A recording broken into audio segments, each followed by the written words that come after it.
In this setup, let's detect water using water sensor. The following components are the UNO, the breadboard, LED, the wire, and the water sensor.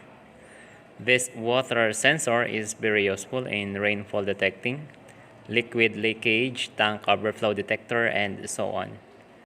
The water level sensor has 3 pins. The S, or that stands for signal pin, is an analog output that will be connected to one of the analog inputs on your Arduino. The positive one, or the VCC pin, this referred to as the supply voltage.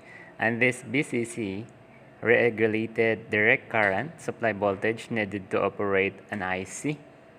And it is recommended to power the sensor with between 3.3 volts to 5 volts. And the negative, that is the ground pin for ground connection. The parallel lines is what we call the series of 10 exposed copper traces. The 5 are power traces and 5 are sense traces. These traces are interlaced in parallel so that there is one sense trace between every 2 power traces. These traces are not connected unless they are breached by water when submerged. Therefore, when this sensor is immersed in the water, the higher the output voltage in the signal pin. In this video, composed of 2 setups, the first one is reading value from sensor and detecting water leakage.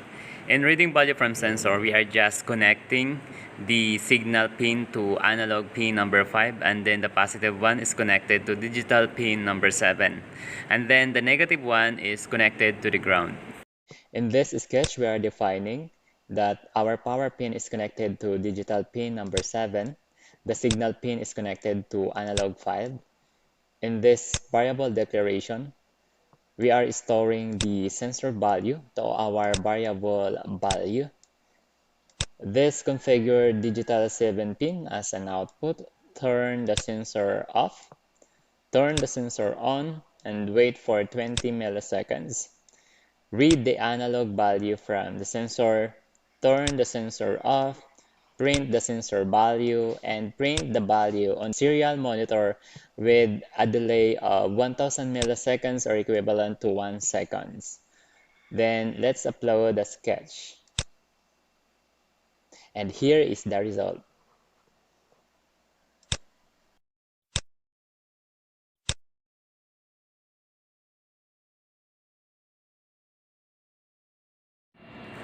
As you can see, when the sensor is submerged, or the more water the sensor is immersed in, the higher the output voltage in the signal pin is read. Therefore, when the sensor is gradually draining, the output voltage is also lowering down until there is no value will be detected when the sensor is completely drained.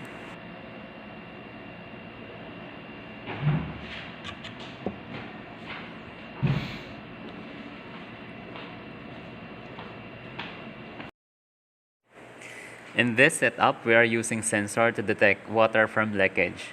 From the previous setup, we are just adding the lead, its negative to the ground, and the positive one to digital pin number 2. Furthermore, when the sensor detects water, it will display in the serial monitor the water is detected, and the lead will turn on, or else the lead will turn off when there is no water detected. In this sketch, we are defining that the lead is connected to digital pin number 2. The power of the sensor is connected to digital pin number 7. The signal pin is connected to analog 5, and its threshold has a default value of 300. And the threshold, when we are going to decrease the threshold, it increases the sensitivity. And when we are increasing the threshold, it decreases the sensitivity.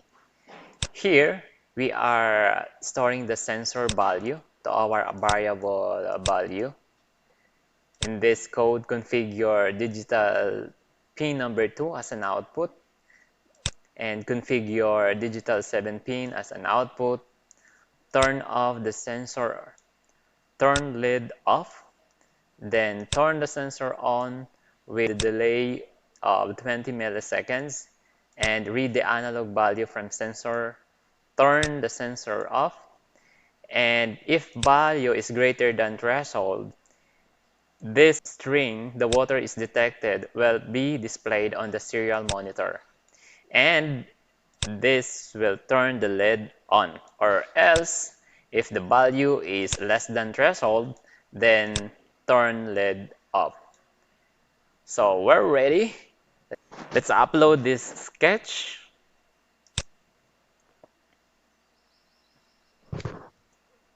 Let's open the serial monitor.